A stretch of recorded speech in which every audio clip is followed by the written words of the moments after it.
Today, we're adding a dissolve or crossfade transition to create a smooth blend between your clips. First, make sure you have two clips placed next to each other on your timeline. This is necessary for the transition to take effect. Next, head over to the Transitions tab on the left side and select the Crossfade transition.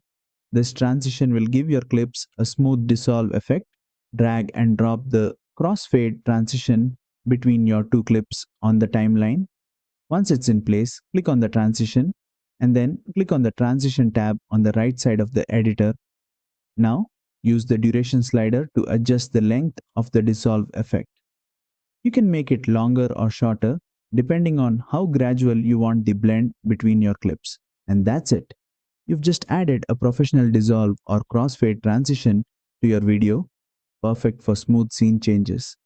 If this tutorial helped, don't forget to like, share, and subscribe for more Clipchamp tips.